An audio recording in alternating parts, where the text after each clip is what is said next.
వాళ్ళు తర్వాత ఈ భారతదేశ పరిస్థితి రాసినటువంటి. సో అక్కడి నుంచి మనకి యుద్ధ కథ మొదలైంది. ప్రపంచంలో యుద్ధ వీరులు కోరుకునే ప్రధాన ఆయుధం కూడా ఉక్కే.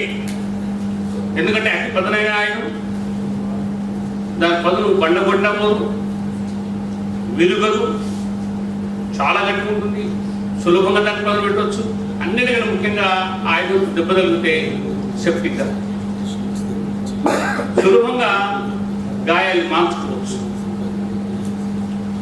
ఇవన్నీ కారణాల వల్ల ప్రపంచంలో దీని మీద బాగా ప్రశ్నలు శ్రీలంక వాళ్ళు తయారు చేసినారు, చైనాలు తయారు చేసినారు, తర్వాత బుల్లెట్ని రష్యాలో తయారు చేసినారు, బుల్లెట్ని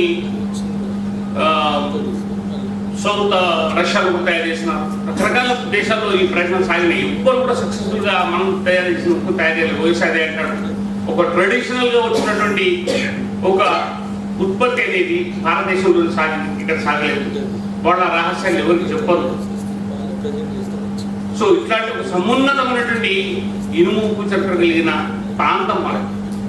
అదే కాదు, లెదర్ పరిశ్రమ తీసుకోండి, కాటన్ పరిశ్రమ తీసుకోండి,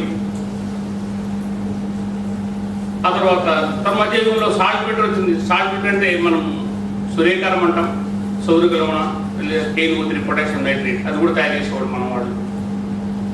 ఇట్లాంటి పరిశ్రమలు గురించి చెప్తూ కూడని పరిశ్రమలు, ఈ పరిశ్రమలు ఉన్నాయి. విస్తృతంగా మనం వ్యవసాయం కూడా అభివృద్ధి చేసుకున్నాం. ఇవన్నిటి వల్ల మన ప్రాంతంలో లెక్కకు మిక్కిలి ఏమున్నాయి, ప్రతి గ్రామంలో ఒక చిన్న గడి ఉంది. ఇప్పటికీ దాని యొక్క ఆనవాళ్ళు మిగిలిపోయినటువంటి గురుజులు అక్కడక్కడక్కడ మీకు తెలంగాణ ప్రతి చోట్ల కనిపిస్తున్నాయి. అవన్నీ కూడా ఒక ట్యాక్స్ కలెక్ట్ సెంటర్స్, పన్ను వసూలు చేసుకోవడానికి ప్రధాన కేంద్రం. ఆ కోర్ట్స్ మీద కానీ, కోర్ట్లిసెస్ మీద కానీ, కోటల మీద, ఇట్లాంటి గురుజుల మీద, గడిల మీద ఎవరు చేయలేదు స్టడీ. లోహానికి సంబంధించిన పెద్ద పెద్ద ఆనవాళ్ళు మిగిలిపోయినాయి కోటలు, తిరగదు. వాటి గురించి కూడా ఎవరు పట్టించుకోలేదు. నిర్మల్లో అయితే ఫౌండరీలు ఉన్నాయి. ఇప్పటికీ ఫ్రెంచ్ ఫౌండరీ రిమైన్స్ ఉన్నాయి, 2, 4 ఊరోతలు 2 ఉన్నాయి, ఊళ్ళో 2 ఉన్నాయి. ఎవరు చూడలేదు. వాళ్ళందరూ కూడా గడిలు తెలుసుకో చాలా మంది. నిర్మల్ ఒక ప్రధానమైన ఉత్పత్తి కేంద్రం. నిర్మాల వాళ్ళు లోకల్ స్టోరీ వేరే చెప్పుకుంటారు అనుకోండి. నిర్మాల అంటే స్వచ్ఛమైంది, ప్యూర్ మెటల్. ఇట్ వాస్ ప్రపంచంలో అందరూ కోరుకునే లోహం అని చెప్పాను.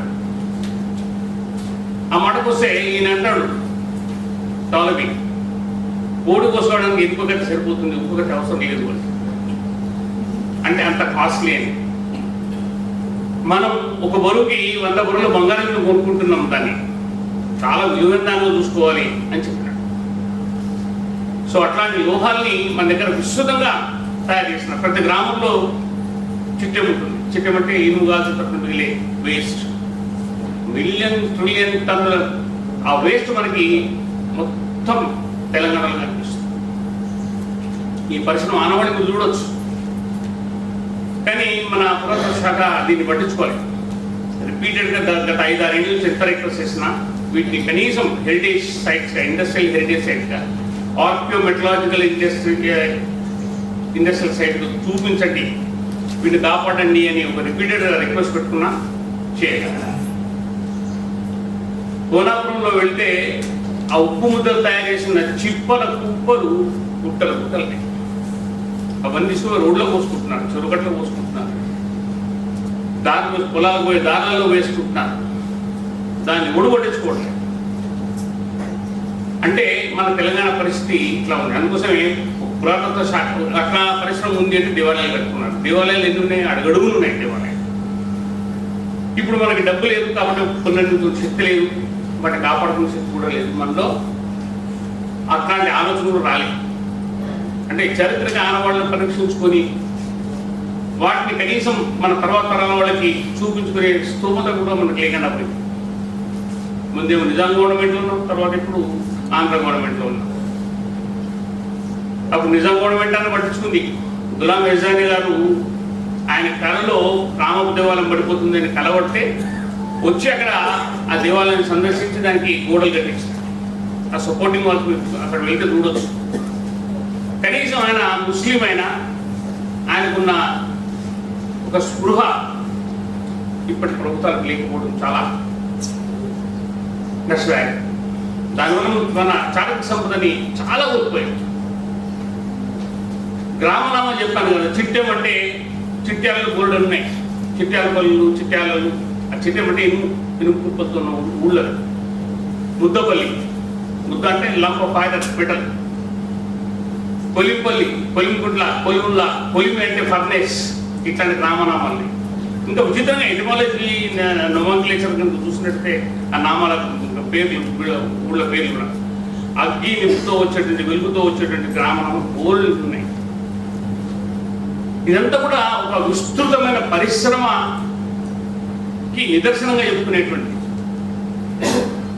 సో అట్లాంటి ఒక సుదీర్ఘమైనటువంటి, సుసంపన్నమైనటువంటి, చాలా గర్వించదగ్గ ఒక చారిత్రక సాంప్రదాయం, సంస్కృతి సాంప్రదాయం మన ప్రాంతంలో ఉంది. మీరు చూడండి, ప్రతి గ్రామం ఏదో ఒక పరిశ్రమ నిలవై ఉంటుంది. చాలపల్లెలు ఉన్నాయి, వీవర్స్ కమ్యూనిటీస్ ఉండే గ్రామాలు. గొల్లపల్లెలు ఉన్నాయి, షెపర్డ్స్ ఉండే గ్రామాలు. ఇట్లా ప్రతి గ్రామం చూసుకోండి, ఒక వృత్తికి అనుబంధంగా ఉన్నటువంటి గ్రామాలు. సిరిసిల్ల అంటాం ఈరోజు. అక్కడ ఎంతమంది తెచ్చుకున్నారో తెలుసు. వృత్తిపరంగా వాళ్ళు ఎట్లాంటి నికృష్టమైన బ్రతుకులు బతికి ఆత్మహత్య చేసుకున్నారో తెలుసు. అంటే ఇప్పటికీ మన వివిధ రకాల వృత్తుల వాళ్ళకి వృత్తులు పోయినాయి, వృత్తులు పోలే, ఉపాధి పోయే, ప్రత్యామ్నాయం చూపకపోయే. అందుకోసం పరిశ్రమ కూడా పెట్టమని గోరిటింకన పాటలు చెప్తాడు. గోరిటింకన పాట అంటే రియల్లీ గ్లోబలైజేషన్ని వల్ల ఏర్పడినటువంటి ఒక పరిస్థితిని మన కళ్ళగడుతుంది. మీరు ఊళ్ళోకి వెళ్ళి చూస్తే ఎన్ని పనులు పోయి వాళ్ళు ఎట్లా చిరిగిపోయిన పరిస్థితులు మనకు కనిపిస్తుంది. దీనికి అంతటికీ మన అశ్రద్ధత, మన పరాధీనత,